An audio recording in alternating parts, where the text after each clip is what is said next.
तो how have I plan my trip to Ujjain and Omkareshwar. कब ये ट्रिप आई नोट से निकलकर सच हो गई पता ही नहीं चला। हमारे सारे दर्शन बहुत ही अच्छे हुए हैं। So let me share my itinerary with you. Bangalore lounge में अच्छे से ठूसने के बाद हम लोग बोर्ड करते हैं फ्लाइट फॉर इंदौर और वहाँ से उज्जैन के लिए हम लोगों ने कैब कर ली। थोड़ा रेस्ट किया दिन में और निकल गए हम शाम में मंदिर दर्शन करने के लिए।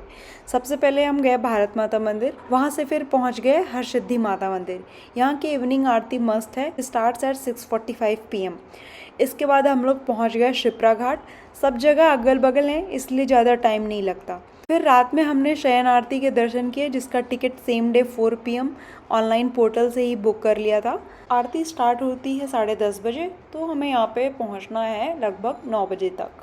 Next day we started our day by visiting Kaal Bhairav, Gadhkalika मंदिर और मंगलनाथ मंदिर। ये तीनों आसपास ही हैं और इन्हें रिक्शे या ऑटो से कवर किया जा सकता है। फिर शाम को हम लोग चले गए महाकाल कॉरिडोर। कॉरिडोर अगर आना है it's worth the visit. Evening is very happening and beautiful at Mahakal corridor. Standing in queue for Bhasma Aarti. Then eight 12 AM हम पहुंच गए रात में ही अवंतिका गेट नंबर 1 पर। यहाँ से हमें जाना था भस्म आरती के दर्शन के लिए। भस्म आरती की बुकिंग ऑनलाइन होती है और एडवांस भी बुकिंग होती है। And there is one more option of protocol booking. So DM me for details of protocol booking because मैंने वैसे ही अटेंड किया है ये। सेम डे मॉर्निंग हम निकल गए ओमकारेश्वर के लिए।